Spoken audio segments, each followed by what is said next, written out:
Today, we are not studying an opening trap, but rather a powerful attacking pattern against castling. If this sequence unfolds, the game will be practically decided on the spot. This attacking pattern typically appears in open games, meaning those that start with e4, e5. Let's take a look at our first example. After knight f3 and knight f6, we have the Petrov defense.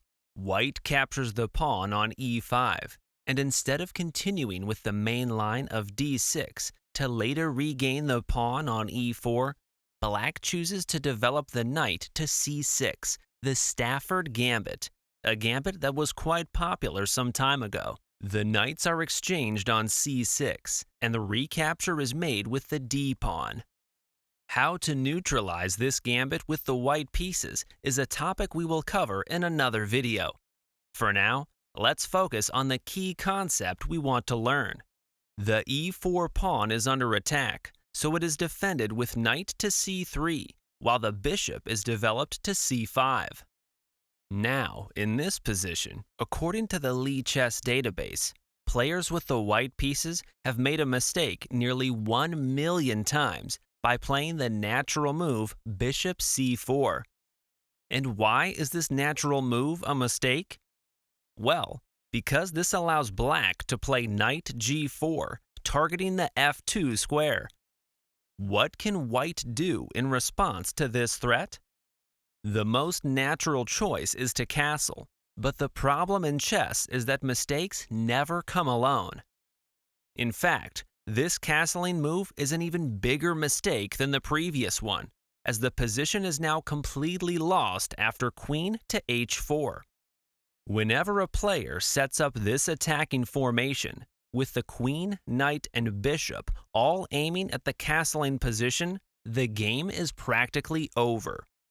In this example, it's important to note that this attack pattern happened mainly because the knight on f3, the key defender of the short castle, was traded earlier on c6. Without the knight on f3 on the board, White cannot withstand this attack. Facing a mate threat on h2, they play h3 to prevent it. However, with f2 now attacked 3 times, the knight captures it, attacking the queen. If the queen moves to e1, for example, Black delivers mate in 3 with the forced sequence. Knight takes h3, a double check from both the bishop and knight. The king moves to h2, then comes another check with the knight on f2. The only move is king g1, and queen h1 delivers checkmate. Don't worry if this seems a bit tricky right now. By the end of the video, it will all make perfect sense. Since after knight takes f2, the queen cannot move without allowing checkmate, the only option is to capture the knight with rook takes f2. This leaves Black up the exchange with no compensation for White. But this is certainly not the worst part. After the king moves, for example, to h1, the game is completely over with bishop to g4. Pay close attention to it. It will be useful later on. If the bishop is captured with the queen, it's checkmate on g1. But if the pawn takes instead, the mate follows on h4. This attacking pattern is something we need to learn, as it appears in many positions for both sides. For example, let's take a look at it now with the white pieces in the Italian opening. e4, e5, knight f3, knight c6, bishop c4, bishop c5, c3, knight f6, attacking the e4 pawn. The main line is to defend the pawn with d3, but another option is to push d4 directly. Play continues with e takes d4 and c takes d4. The bishop delivers a check on b4, and White can block with the knight on c3, Greco's original idea. The best move for Black is to exploit the pin on the knight and capture the e4 pawn, but sometimes they hesitate and prefer to castle instead.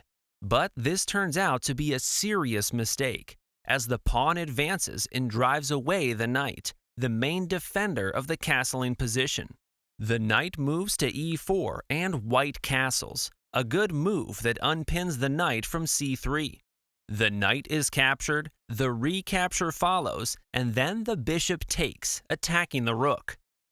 But in this position, black is completely lost after knight to g5. Double exclamation marks for this move.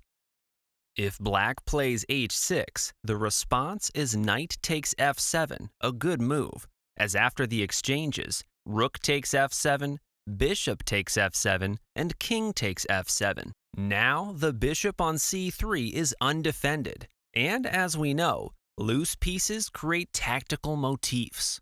White plays queen b3, delivering a double attack, checking the king on f7 while simultaneously attacking the bishop. After the king moves, the piece is captured, gaining a material advantage. But black is not going to play h6. Instead, they will capture the rook on a1. After this, queen h5 follows, and the position is completely winning for white. As we learned earlier, the queen, knight, and bishop configuration against the castled king is decisive. Mate on h7 is threatened, so h6 is the only move. Next, knight takes on f7, attacking the queen. If the queen moves, the same mate we saw earlier follows. Since black already captured a rook earlier, they can give back material with rook takes f7. Then, the queen captures on f7, the king moves to h8, and now the position is completely crushed with what move? You only have 5 seconds to decide. I hope you remember it and have learned it by now. Bishop g5, double exclamation marks. If the queen captures, it's mate on g8. If the pawn takes, mate follows with queen h5. As we've seen, this attacking pattern occurs for both sides, whether in the Petrov defense or the Italian game. Now, let's go back to move 3 and switch to the Evans Gambit. The Evans Gambit, named after sea captain William Davies Evans, happens when white aggressively sacrifices the b4 pawn in this position to gain tempo in development. Now the pawn is taken and c3 follows. The bishop has several retreat options, but in this example, it goes back to c5. After this, d4 is played, further opening the position. The pawn is captured and white castles short, setting a small trap. If black continues by capturing on c3, the response is bishop takes f7. After the king captures, queen d5 delivers check, creating a double attack as the bishop on c5 is undefended. White regains the sacrificed piece, and as a result, the king loses the right to castle. This is why black should not take on c3, but instead play a move like d6, defending the bishop on c5. The game proceeds with c takes d4, the bishop retreats to b6, and development continues with knight c3. Now, instinctively, the player with the black pieces would like to develop the knight and castle as soon as possible. However, if the knight moves to f6, e5 can be pushed. When the pawn is captured, instead of recapturing on e5, the strong move bishop a3 is played, preventing the king from castling. This would be very dangerous for black. For this reason, the knight is often developed to e7. But this is a grave mistake that loses immediately.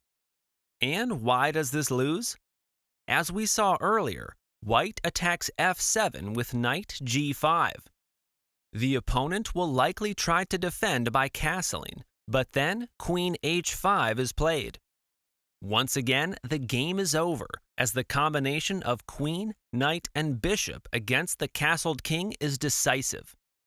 Mate on h7 is threatened, and the only move is h6. After knight takes f7, we already know that if the queen moves, checkmate follows quickly. Therefore, the opponent is forced to sacrifice the exchange with no compensation whatsoever. To wrap up, let me quickly show you one last example from the Scotch Gambit. The Scotch Gambit arises when, in this position, white plays d4, the pawn is captured, and instead of recapturing, develops the bishop to c4.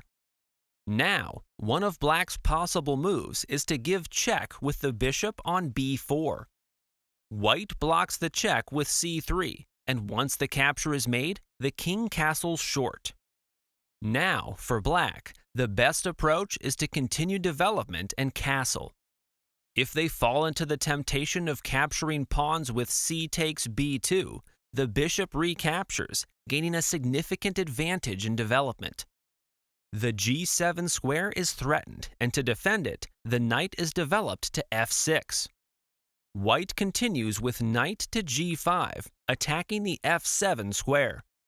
Black castles to defend, and e5 is played next, aiming to drive the knight on f6 away, which, as we know, is the main defender of the castled king. The ideal move for black would have been to return material, sacrificing a piece for 3 pawns with knight takes e5 in order to maintain the knight on f6. Should the knight retreat to e8, its only available square, black immediately loses with queen to h5, as the queen, knight, and bishop combination against the castled king is decisive, as we saw in this video. I could show many more examples in various opening lines, but I believe the concept is already clear enough. To wrap up, here's a final exercise. This position from the year 1620 and was played by Greco. Can you continue the attack and destroy the black king's position just like the Italian player did? Here's a hint. You learn the tactical themes in this video. Feel free to share your thoughts and analysis in the comments. I hope you enjoyed it, and I'll see you in the next video.